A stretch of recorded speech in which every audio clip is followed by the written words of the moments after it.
All right, since we were on time on Friday, we were actually, like 30 seconds early starting the show on Friday. We figured we'd go a minute late today. Let's get this show going, man. Welcome to the Bleeding Burgundy Podcast, a Washington Commanders podcast for fans, by fans, with your hosts, Jessy Martin. The Cowboys are finished, you understand me? John Taman. Pull down my trousers and do your job. Scott Hartley. Well, that was dreadful. And occasionally, Keith Gregg. So many social engagements, so little time. And now, your host. Hey, that's me. I'm your host, John Taman, and I'll tell you what, I will tell you this. I will prove to you before the end of this hour that a fast tongue is no indicator of a keen mind. Hey, look, we keep having Keith on there, and I can't even remember what the dude sounds like. He's always on our opening, and we have to keep sending him fucking royalties. So I'm not sure that this is working out. All right, over there's to my left is a man who wears such a thick beard, and I've been told, Jesse, that you wear this thick beard because the holes in your teeth make it look like your tongue is in jail. That's true. Okay, well, there my friend Jessy Martin down there. We see a man whose inferiority complex is completely warranted is our good friend Scott Hartley.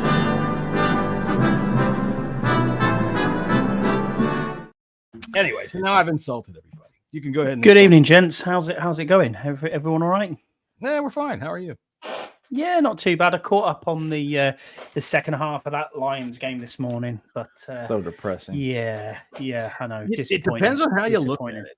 It depends on how you look at it. And I tell you what, I'm just going to go free form here because we really don't have any Commanders news to talk about other than the fact that the coaches that we really want are all out in play right now.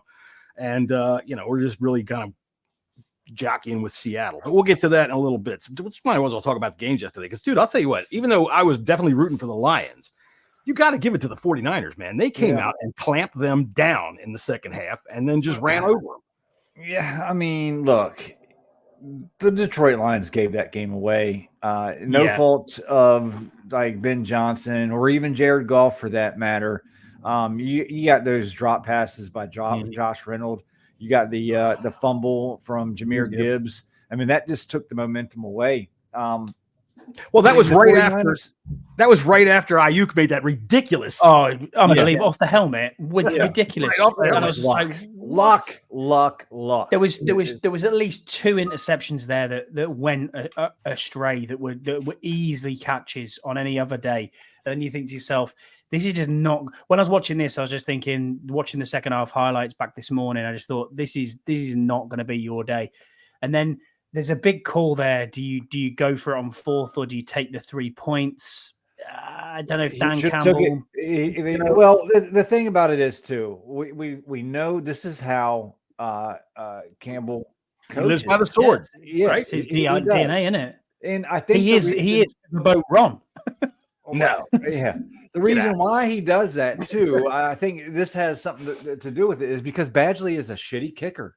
I was surprised to see him there. We got rid of it. We didn't even. Did we bring him in even for a couple of days? I thought we did. And the dude can't kick. Yeah, no, he can't. So he's like terrible, like 40. What was it, like 40? 5 yards and up. He's like the worst kicker in the league. Right. Scouse wants to call Joey Sly a bum.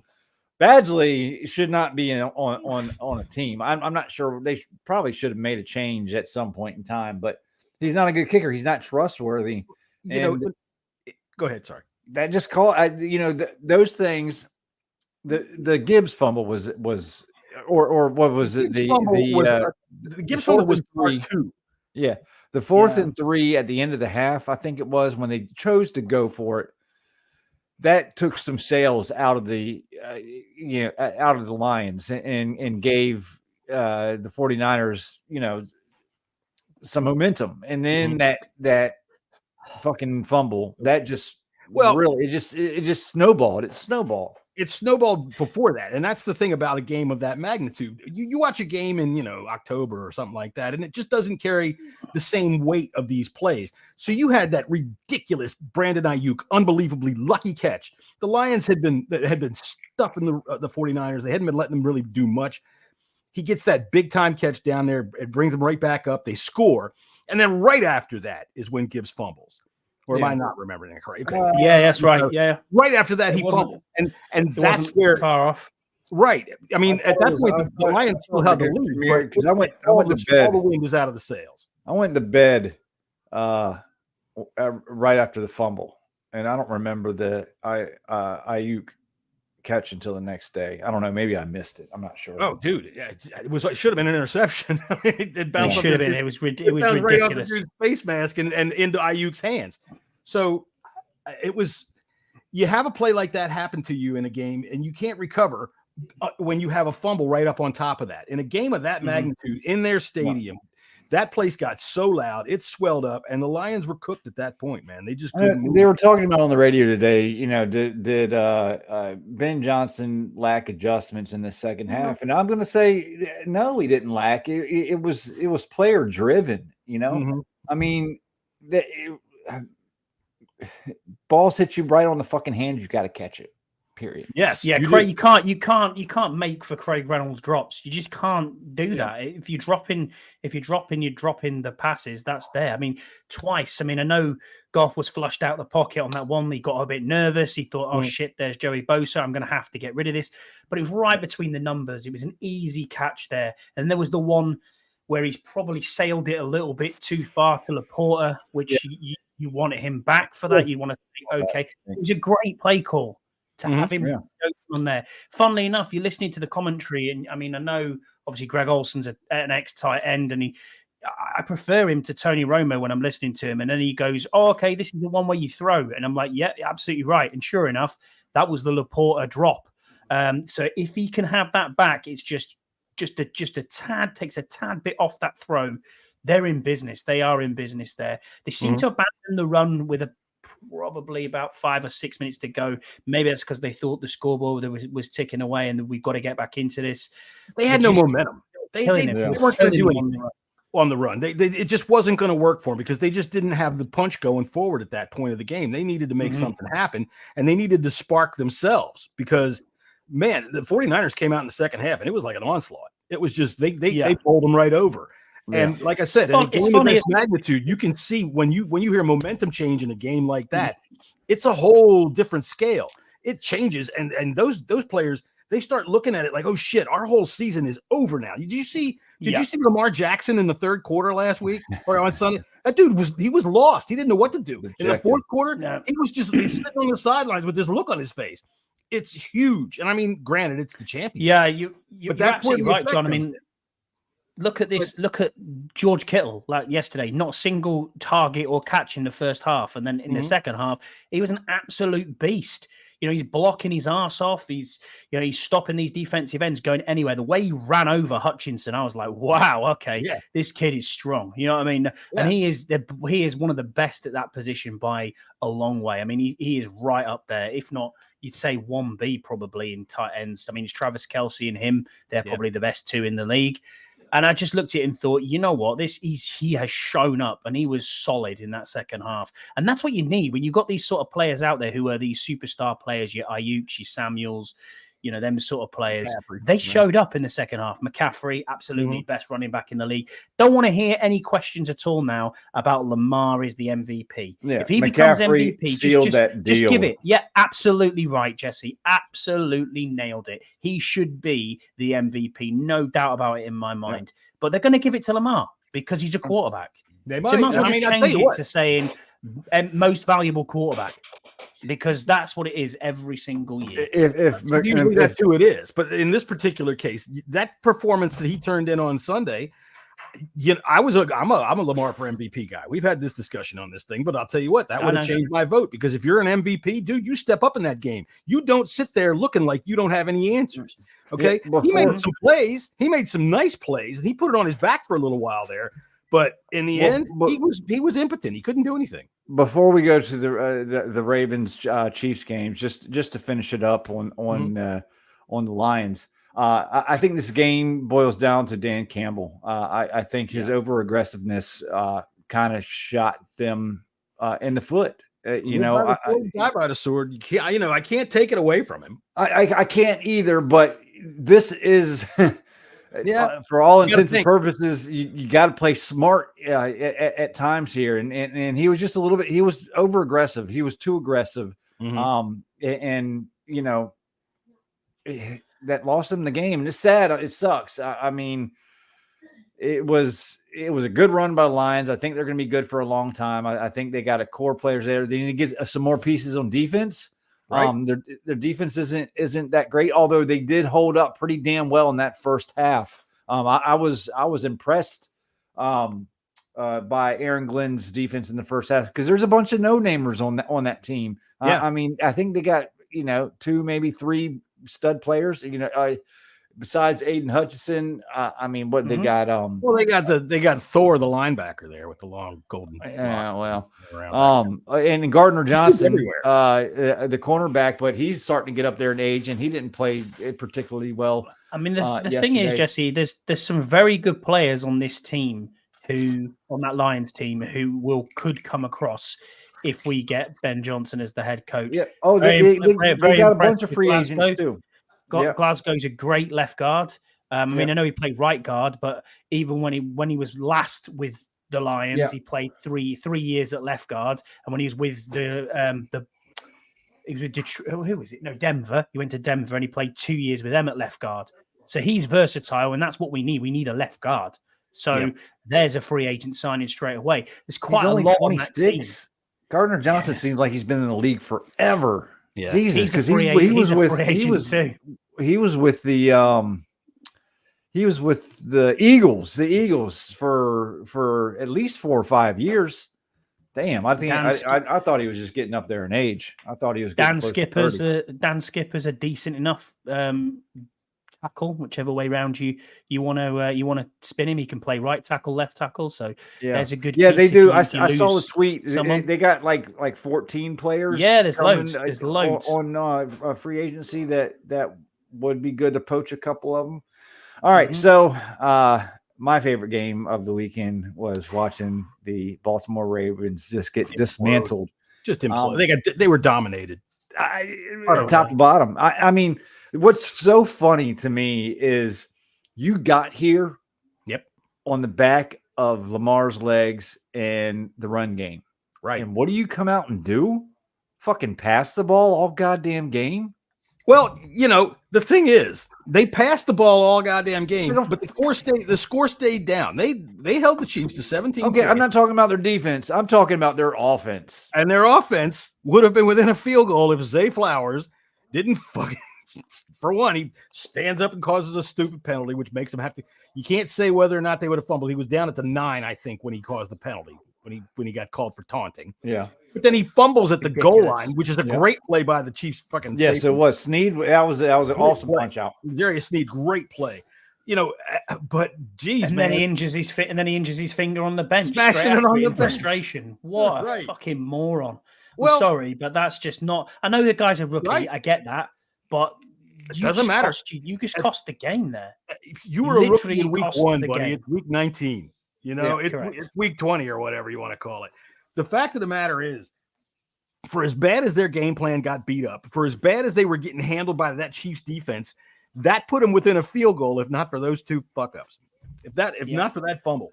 But it's still I don't hand it to the Lamar had an awful game. They didn't do I don't remember. I think they called 4 running plays for him. He had a few scrambles that were really good. He only got like 40 yards. He usually what was this sidearm shit that he was doing? What was this sidearm shit that he was just like throwing it out of the side? I was like, they kept going deep. Lamar's not a deep ball passer. What the key to the Ravens, what has won them games all year long is them running it down your throat and then in the third and fourth quarter, then start taking it over the top. That's what's won them all year. Right. And what did they do? They come out throwing over the top and not running the fucking ball. Hey, you know what? That Chiefs defense can force you into things, force their game plan changes, and make you do things that they want you to do rather than the things that you are best at doing. And I tell you what, I said this last week when they beat the Bills. the Chiefs are your Super Bowl champions, right? I'm saying it right now. I said it yesterday. Yeah, they are. This team is tough. All right. They've shown it up in the last 2 weeks in the dirt, in the mud, in the cold, and in the rain. And they've gotten down and dirty with these teams and beaten 2 very good football teams. And I think it's theirs. I think they're just. I think the Niners are going to win. We'll in our we'll do a pregame show, but I'm just sure it'll probably be tomorrow. We're on all the time. It seems like we're on every day. But it does at the minute. Yeah, you're right. Peter, you're right. The run game was non-existent. Yeah. Non-existent. And whether that was because of a game plan or a lack of attempts, the Chiefs defense, they're not going to let them run. No. And you got to give it to them in that kind of situation. I don't think it was again. A game. I think it's big players, big games. Well, look at Kelsey. He was brilliant. I'm going to give you some philosophy. All right. I'd say 75 to 80% of games are lost rather than won. All right. It's something that you do when you sit there and you look at why this team lost. It's because how did this team lose? How did they fuck up? It's always when you hear coaches talk, well, we're going to try to limit our mistakes because the team that makes the fewest usually wins the game. But the Chiefs, they won. They went out there. They handled their business. They fucking dominated the Ravens in every portion of the game. They wouldn't let them out of the box. And they won that game instead of having the Ravens give it away, even though the Ravens kind of gave it away on a couple of fluke plays. I disagree with that. I disagree with that a little bit. Yeah, because there was opportunities. There were so many opportunities. Lamar Jackson looked like Sam Howell out there. He was pitter-pattering. He held the ball extremely long. He would not run. Dude almost ran it back into the end zone that one time. Remember? Yeah. There was lanes 25 yards. There was lanes for Lamar to run, and he did not run. He did not run. He did not scramble hardly at all. I mean, he had some scrambles, but there was a lot more out there to be had, and he did not take them. I'd honestly think. I mean, you hold the Chiefs to 17 points, you have to win that game. You should hope.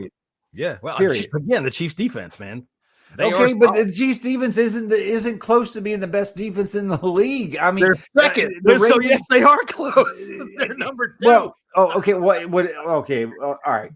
But they've only come up in the second half of the season. We're talking about the Ravens team. They've eaten up everybody that they played. They've played all the top teams in the league and just ate them up. The 49ers, the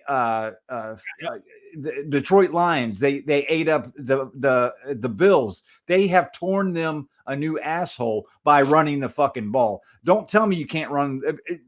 Teams have ran on the ball on the Chiefs. That was the game plan coming in. Or should have been the game plan coming in. They should have won this game. Period. Their running backs were terrible. I wonder, did Lamar have it in his head that he was going to have to go out and out quarterback Patrick Mahomes? That this was his moment. I think between him and Monken, it's been preordained. He's going to the Super Bowl. Remember, it was in the ad that they had out there before the game. Right. So he's got it in his head that he's going to go out there and show the world that he is a quarterback. Right? I think him and Monken. And you're right. You're on to something, John. I really might have gotten into his head. All this talk about Lamar in the past years not being a big game player, he's starting to get, he's getting people have been saying on this, he loses big games. Yeah. And I honestly think that they wanted to go out and improve something, prove that he can be, a pocket passing quarterback. And he proved everybody right, to be honest with you. Look at what I put in the group chat last night. I said, after the end of the first quarter, look at this. Lamar is a choker. Was I wrong? No, I wasn't. At one stage, I thought, oh, okay, maybe I'm wrong. But then, no, he did. He had 2 out of 5 playoff wins. A marvelous season. Jesus, man, he was so good. He was so good. It made me hate the Ravens even more, to be honest with you. Yep. But do you think he is a big game player? Or I mean, look at who he beat. They beat the Texans. These exact words were talked about. Peyton Manning was the same thing. I used to make cartoons for those that didn't know, and it was a running joke in my cartoons about Peyton Manning and his inability to win a playoff game until he did. And then it became his inability to win a Super Bowl until he did. So his career is not even close to being over. Yeah, He's got a no, long no, way to no. go. Oh, nowhere near. No. But right now, I think Monken did this team a disservice. Or when they made this game plan, he got in his head.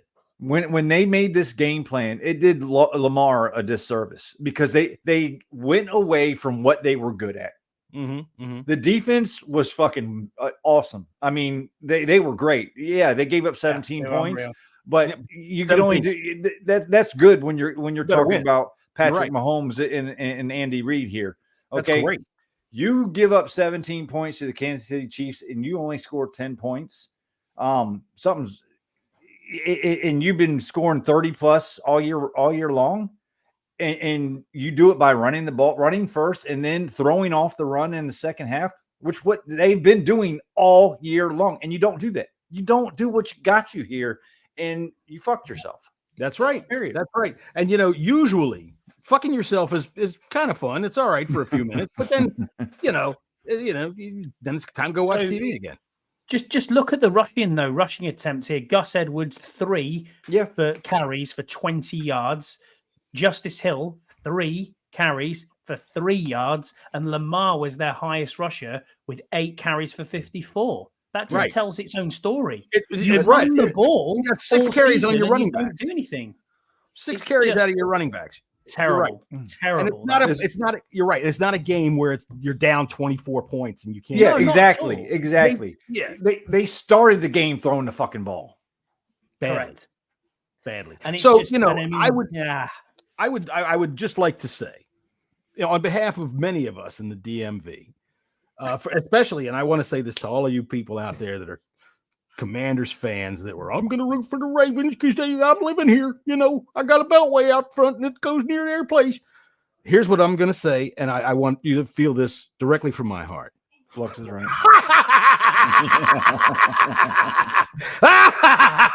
I understand Jimmy Seafood had a special last night on Flounder because motherfuckers were flopping around on the field out there yesterday. No, listen, I'm glad that the Ravens lost. I see people on Twitter, Washington fans rooting for the Ravens, and I just want to smack them. They're our rivals. They are our Beltway rivals, our AFC rivals. Period. They are our preseason battle. They are who we measure ourselves against in training camp. I think the Ravens gave this game away. They could have had this game if they stuck to their guns. I think you're 100% Patrick Mahomes. We have to look at Patrick Mahomes as well and say, what a player! No, he's great. Honestly, is he the GOAT? Kermit the fucking Frog is great. Is he the GOAT though? Genuinely, is he better? I've said this. If he wins if he wins 2 more Super Bowls. Dude, you got to think he's a Hall of Famer. Would you agree? Yes, he's 100% first ballot. No than anybody I've ever seen.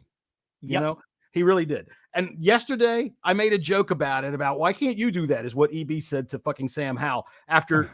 Remember how many times have we talked about this? How many ways does Patrick Mahomes make this shit happen? And not only did he fucking run around 6 different ways, spin around differently, he threw that fucking duck of a pass that went end over end, and Kelsey still had to turn around backwards and break it back to catch it, and he does.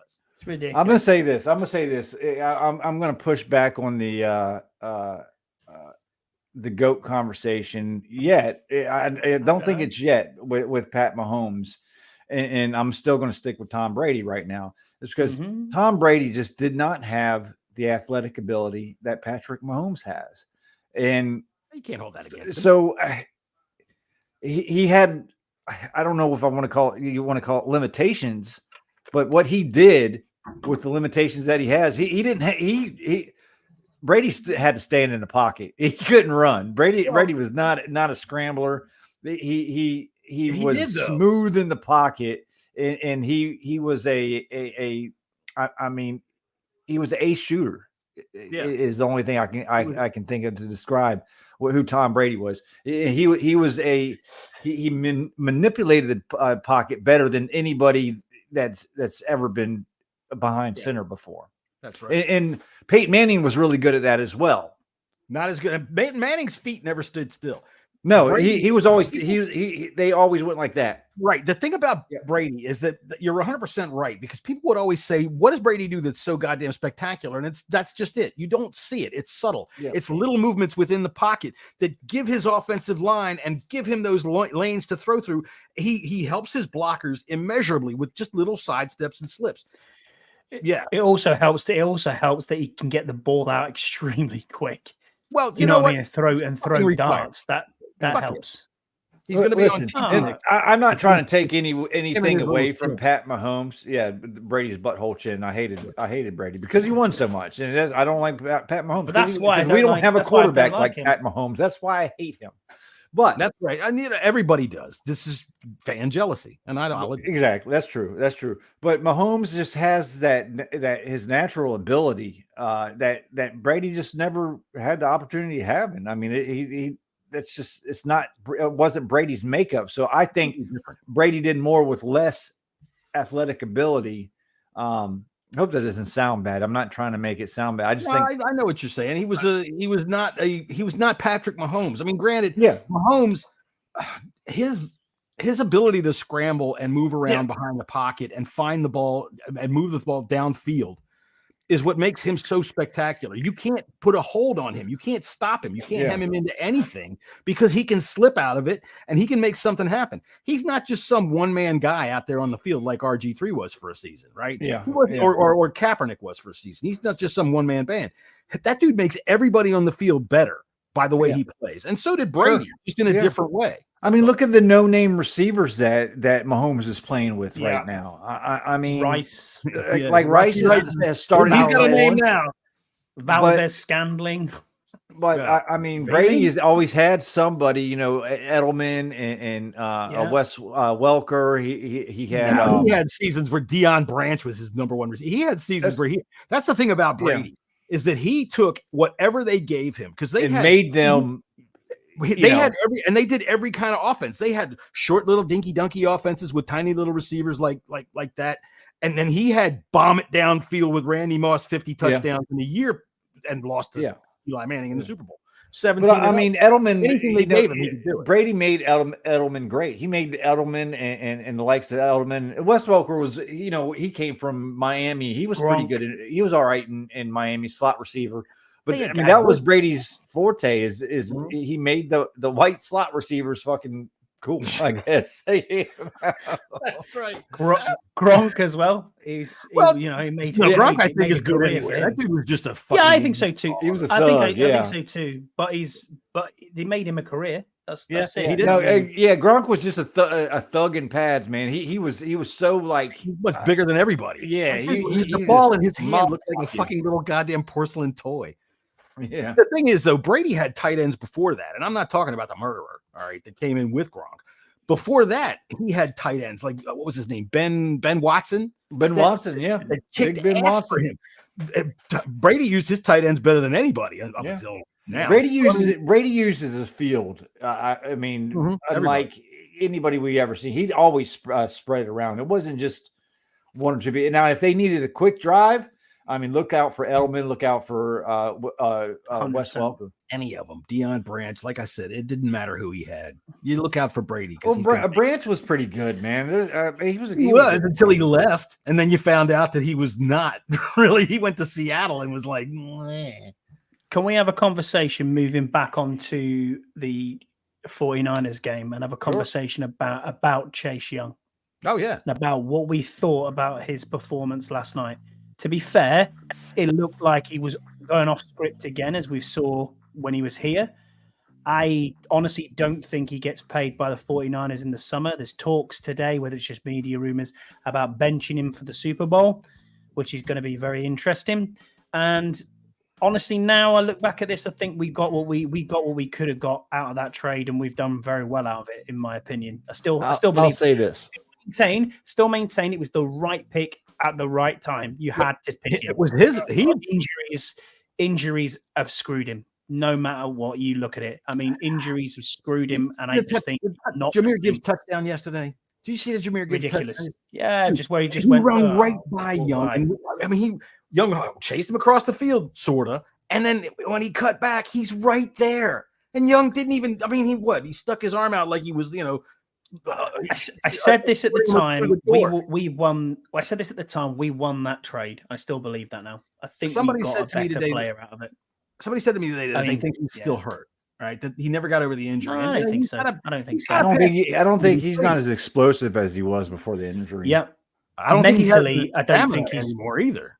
Mentally, I don't think it's there. I think once you've been injured and you've got a catastrophic injury like that, I mean, I broke all 3 ligaments in my knee, so I know how that feels. I mean, nowhere near as bad as his, but yeah, it was. I remember when you fucked up the 1997 AFC Championship game. I'll tell you what, that dude ran right by you. Yeah, exactly. But I mean, in all seriousness, I've never played at that level, but obviously I've played high level sport. But at the same time, when you absolutely screw your knee and you need to take things from the other knee and put it into this one, which I've been there, it takes a long time. And then to get that in your mentally in your head to go, I'm good enough to play on this knee, it takes time to get back. But Chase hasn't got time. That's the thing. I honestly believe he's going to bounce around the league like a Jadeveon Clowney. And I think he'll be. Clowney almost this 3 or 4 years. Yeah, I know he has, but 3 or 4 years down the line, he will probably have had 2 more teams. Yeah, I honestly believe that.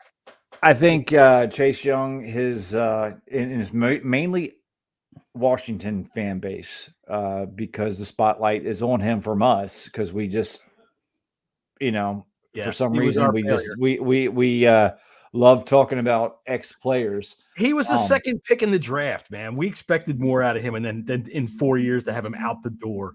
I'll say this: he's still better than any defensive end that we have on our roster by 10 times. I saw one of my favorite offseason headlines the other day that KJ Henry was named as a potential breakout star next year. Now, think about that. He was named by who? Potential that was by PFF, but he was named. So I'm like, damn, that's a headline these days. Somebody said, "Hey, okay, wait a second." Would they go through all 32 teams and name the potential? I don't know. That's exactly where that came. They're probably sitting around the table drinking coffee, and somebody said, "KJ Henry, what do you think about him?" Hey, that's a name. No, it was from PFF. But this fan base likes to highlight. Every single. They focus on every single play and every single time that our ex players do, and it comes into focus. Because our players ain't doing shit here. That's why. Yeah, it's. I mean, I bet you can find a play. Actually, you can. I actually saw it on Twitter that Chase Young, Bosa, and what was one of their other top defensive linemen? Hargraves. Hargraves. They out of all the snaps, they had 2 pressures, 0 sacks. They weren't particularly good last week either. Defensive line wasn't particularly good last week. Bosa got a sack late in the 4th quarter that made a big difference. That I think. Thing is, though, right? When we're always going to do this, though, Jesse, because he was the number 2 overall pick. Yeah, but he's not on our team no more. It's not even just that. I'm going to make an analogy. No, he's not. I've been in Walmart. I've seen a lot of the women that some of you guys marry. They're big fat sweat hogs. All right. And if that's the only pond you can swim in, then yeah, every ex that you get rid of, you look at her again and go, damn. Because all you got left are these Walmart sweat hogs that can't get out of their fucking pajamas when they go to the store. So I understand. That's how we are. The Commanders, the Commanders, Washington football team for the last 30 years, our company has been nothing but the big fat sweat hogs, right? The ones who call them tramp stamp tattoos have gotten this big. Right. And where it said sexy bitch back, 20 years ago, now it says right. And they're the one that wear broken Uggs because they're too big. Right. So, we always look at our ex and go, oh, man. But see, no. We got to get out of this habit. We have to get away from this habit. Go shopping at Target.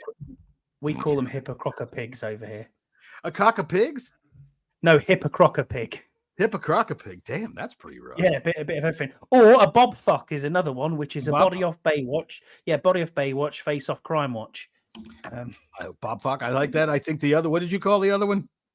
A hippocroca pig. Okay, the croc has got to do with the British teeth, right? Yeah, I'm just kidding. See, I'm talking to a combat dentist over there. He's going to come out and come after me. Start flossing people. Could chew an apple through a letterbox. Yeah, exactly that. Yeah. So, all right. So here we have our week is set. We've got interviews with all right. So we've got Yeah, gonna shift over today, to the isn't it? Commanders. Today is it? Is it Mike McDonald today? Mike I think Mike McDonald, Dan McDonald's Quinn today.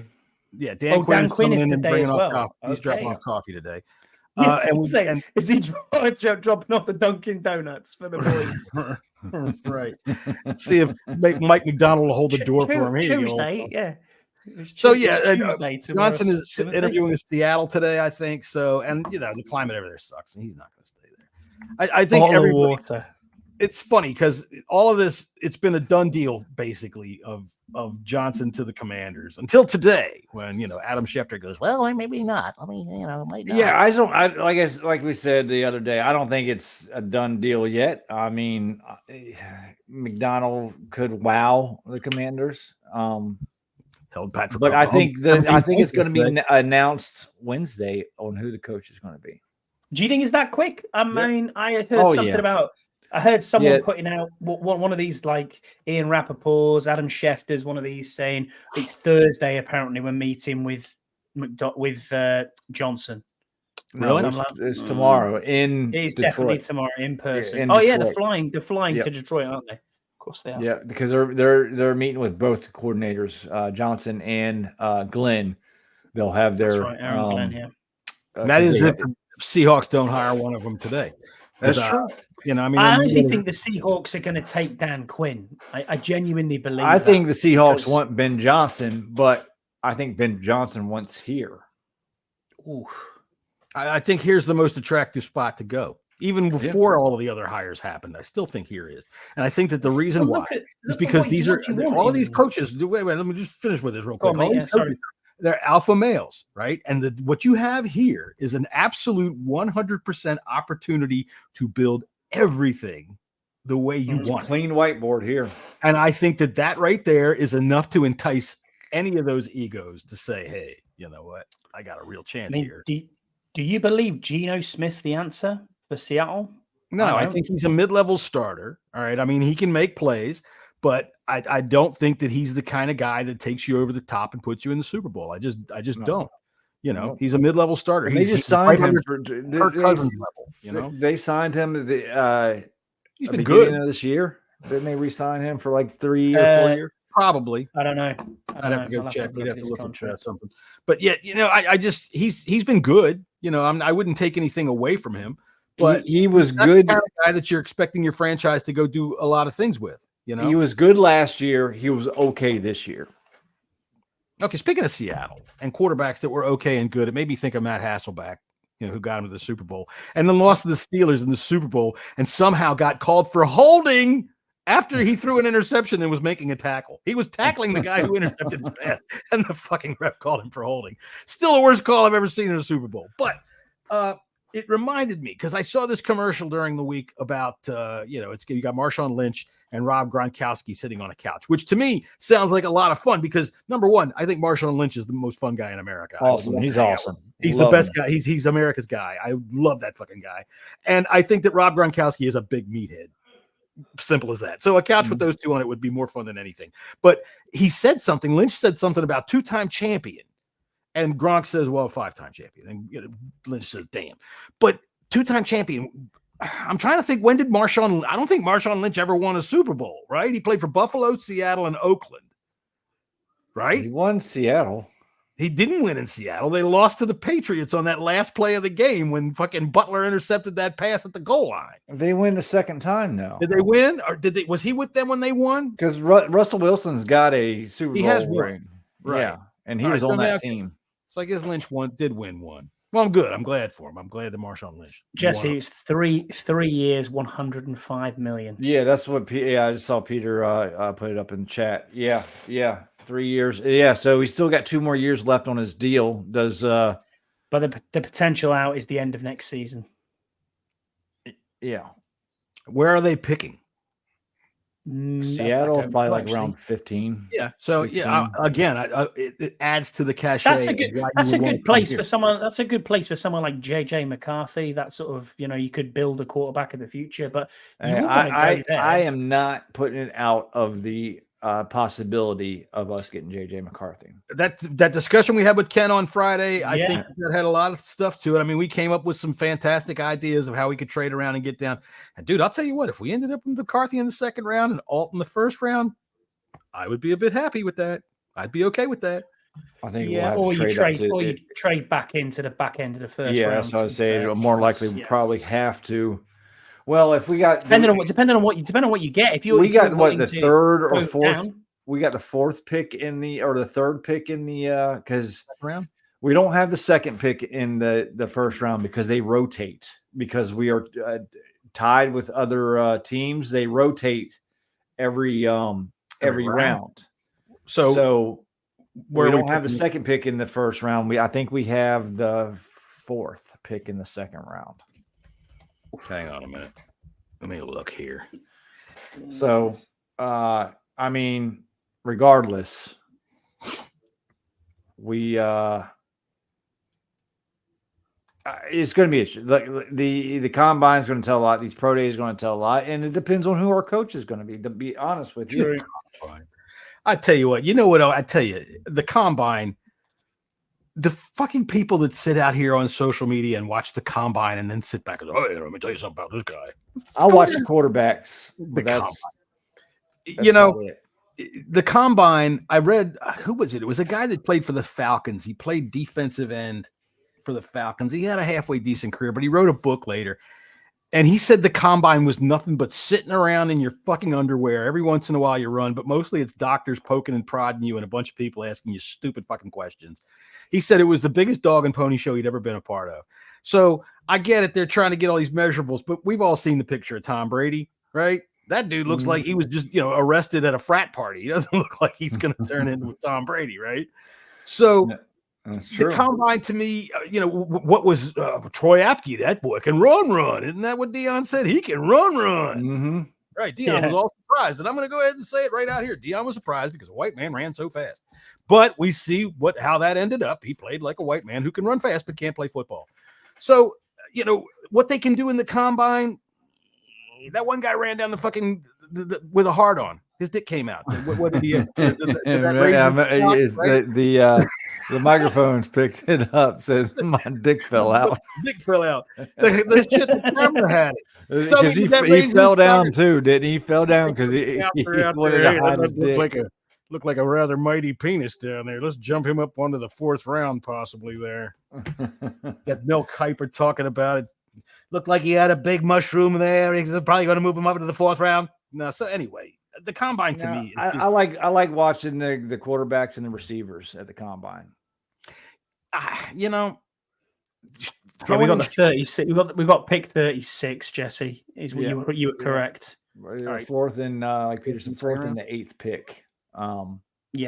36 and 40, and then we've also got 67 in the third round, and then we've also got 100 and 102. Yeah.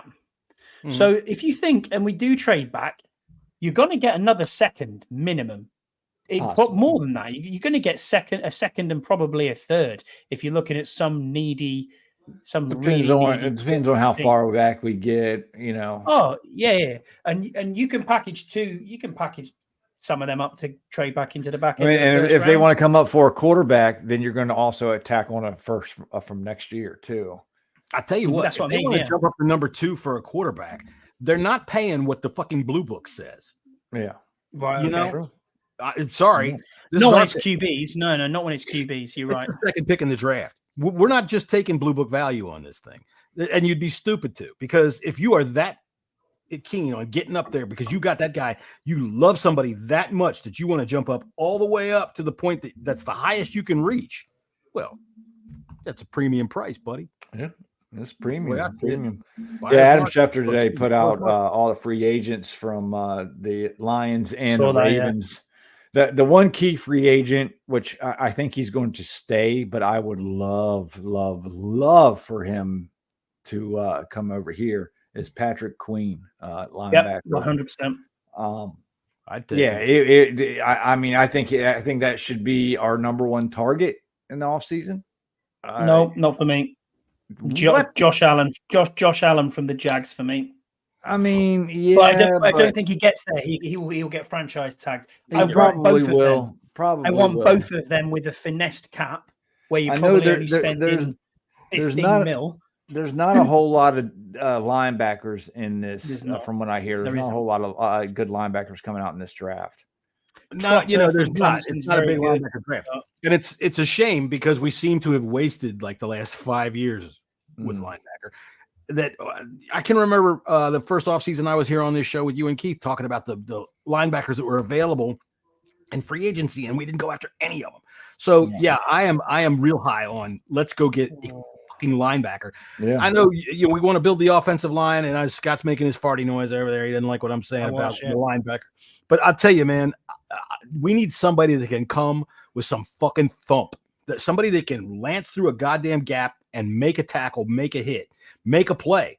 And we just don't have them on our roster right now. And we've been lacking that for the last 5 years. Just a guy that can come in there and make not necessarily a tackle for loss, but make the line of scrimmage a place where you're gonna have to pay dearly to come through it. And we just haven't had that. And I want that so fucking badly. My favorite player of all time is Wilbur Marshall. I have been so disappointed. Wilbur, I'm trying to find this tweet from. Look at what we could have had. I mean, Darasaur, Hamilton, and Gonzalez. Instead, we get Davis, Dotson, and Forbes. That's what you get, Scott, for staying in the bar and drinking instead of going home early. When then you end up with your sweat hogs. Yeah. Honestly, I mean, it is what it is. It's hindsight 2020. It's a new day, I know that, but does that not just tell you what we're looking at scouting, and that stubborn-headedness isn't going to get you anywhere? I don't think scouting has much to do with it. I think it has the person picking the players. True. Because all scouting reports have grades on them, and then they give them to the people in charge. Did you see the clip that Big Doug posted up from his podcast the other day with Mitch Tischler? It's absolutely fucking brilliant. He takes everything that we've already known and tells you why. He was talking to Percy Butler, right, about what's the difference that he expects now. Is that basically you'd have to go look it up on Big Doug's line or go listen to his podcast. I'll find it. Yeah, and really, it's extremely good because Percy Butler says, look, it wasn't like I have an assignment. I have 4 playbooks. When I'm a rookie, they give me 4 playbooks. I've got to learn this position, that position, this position, and that position. And at any given time during the course of the game, I'm trying to figure out which one of those positions I'm supposed to be playing and what my key is. And so is everybody else that's out there. So when we're hearing communication problems, right? Dude, you remember when I hate to keep saying these words. Remember when I started this podcast? I had hair. And I used to go, what the fuck are they always talking about communication problems? Why can't they communicate? And that's why. If they are taking Malcolm Forbes, here I go again. If they're taking Emmanuel Forbes and they're giving him 4 fucking playbooks, if they're giving Jamin Davis 4 fucking playbooks and saying you learn every one of these positions, no wonder. It's no wonder. It's one thing to say that it's coaching, right? It's but to know exactly what that means. Thanks to Mitch and thanks for Big Doug for putting that out there the other day. I wouldn't have thought that Jamin Davis is learning 4 playbooks, but I understand the premise. I mean, if you are the Buffalo nickel, you've got that. You've got, is he playing corner? Is he playing safety? Is he in the free safety spot? Is he strong safety? Is he a cornerback? What's he doing? You remember when we were watching the Bears game, right? And Forrest, I think it was the second touchdown of the game. They hit the corner pattern, right? They hit the corner route to whatever DJ.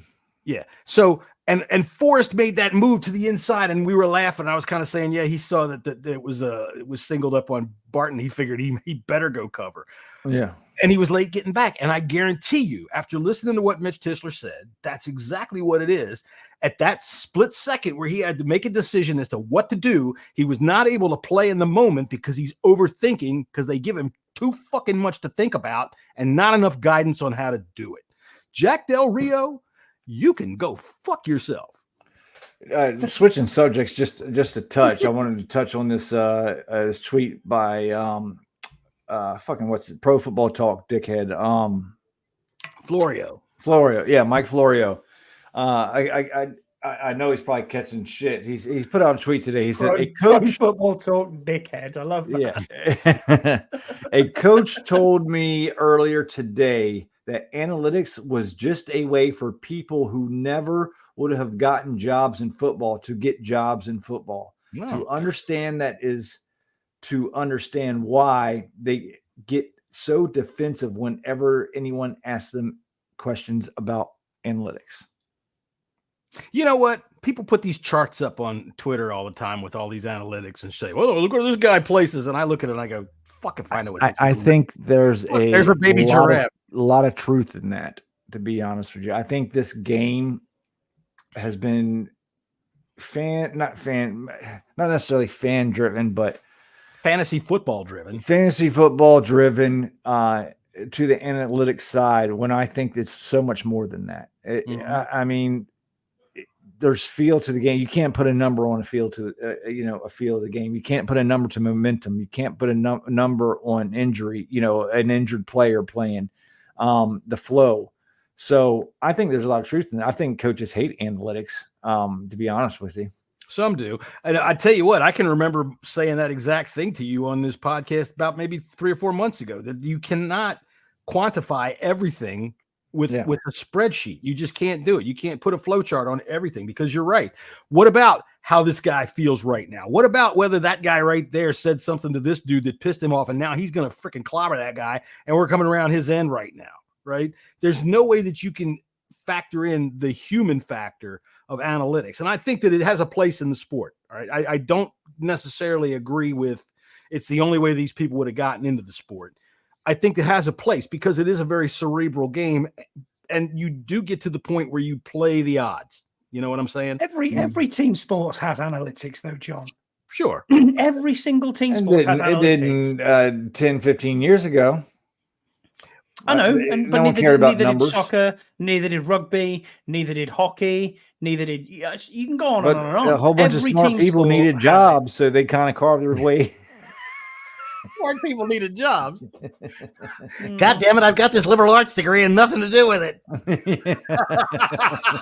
Beats working in a coffee shop, John, doesn't it? So there you go. Or serving people sandwiches all day. That's right. Like I said, there's a place for it. And I think the place for it really is at this time of year. Necessarily, I don't really think about, like you said, in game flow, there's no way to quantify it. But at this time of year, when you're looking at trends and you're looking at overall statistics and growth of a player over their college career, I think you got. Did you really just have a go at analytics when you're sitting as a host on a podcast? Seriously, the only thing we look at is analytics. Really, we're talking about the game. I'm gonna make one more point. Talking about stats. I mean, what? Well, yeah, but I get it, but yeah. And this is another theory of mine that will debunk. Analytics, because analytics doesn't count for the other people on the other side of the ball. That's right. Okay, I agree. That's right. Because it doesn't tell you, you have good corners or better corners, and this corner just hurt his toe, right? Or he just his ankle. You got a team with a all pro linebacker, or you got someone from our team. That doesn't account for anything like that. So to me, take those numbers, throw them out. Now, baseball, I think baseball is a little bit different, I guess, possibly. But football, I don't see the craze. Dude, I tell you, it all boils down, I think, down to the same reason why I think that when they say that it's rigged, I just laugh at them. I just say, here's a red rubber ball, go play, because you're not even worth it. There's too many moving parts in football. Yeah, exactly. To quantify it all, to be able to control it all. And like you're saying, in the midst of a game, you can look at your analytics chart and you can have fucking Poindexter up in the booth going, listen, I think I've got my slide rule out and it's telling me that you ought to go for it here on third down. I maybe throw a pass into the flat. But it doesn't account for things like that are human elements of the game. As simple as this. That fucking linebacker. Or like Brandon Ayuk getting the ball off. Right, the ball fucking comes off of his face mask, right? Oh yeah, I got it right here in the spreadsheet. Right, we're gonna throw it down there. Ayuk's gonna catch it off this guy's face mask. No, it doesn't happen.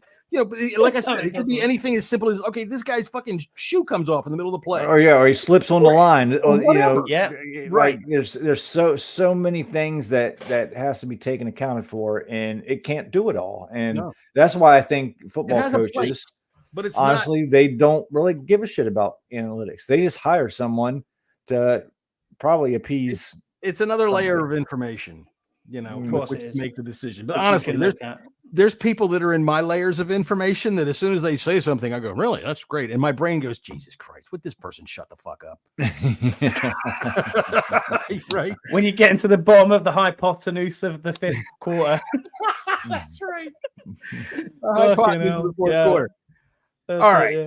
So, you know what? We are going to preview the Super Bowl, and it is a couple of weeks coming up because, especially for us Commanders fans, not only are we going to hire a coach this week, but we're all our assistant coaches. We're going to get to find out all kinds of stuff. It's just like Christmas is coming. Yeah, it's going to be, It's going to be. Do you think that happens quite quickly then? Because that's going to take another week, isn't it? Sure. Yeah. We'll have him to come in, have a press conference, and then it's like, okay, what are we going to do now? To guess, do y'all want to do a show on Friday? Because we figure that they're going to have someone hired by them. I think so. If they do, we'll be here. If they're not, maybe. Let's see what the weather looks like and if I can play pickleball or not. If not, and we can look at Jesse's. See if Magic Johnson figures out that he's not in the Super Bowl. We can look at Jessy's big. Big bets from last night as well. So I got some good ones. You hit some big ones. I know. Didn't you? I hit some last night. Was it a fourfold parlay you got in last night? Oh, I got a 12 hitter. What? Damn. Yeah, I got a 12-way parlay. Yeah, I got a 12 hitter and I got a 9-way parlay. Hitter. Damn right. I guess that means you're going to be able to afford the brim of your hat now, right? We're going to get it out of the. Oh, there it is. Right there. I had to pawn the brim of my hat to pay for the rent, So, yeah. All right. Well, then I guess we'll see you possibly on Friday, depending on what things are going on here. Hope so. Music on real quick so I can say things like this. Yeah. Let's hope we have a coach by Friday. And if it's 70 degrees like it was again last Friday, and I was considering calling in sick to the podcast because I wanted to go out and run around and play, we'll see what happens. So let's hope by the end of the week we all have fun with your friends and your Johnson. Bring him. Hope so. Bring him on. So I am not good with the music today. We will see you all on Friday here on the Bleeding Burgundy podcast. Thanks for all in chat. Yeah, and see you next time, fellas. Tip your bartenders and waitresses, and put a like, thumbs up, and all that kind of shit like that.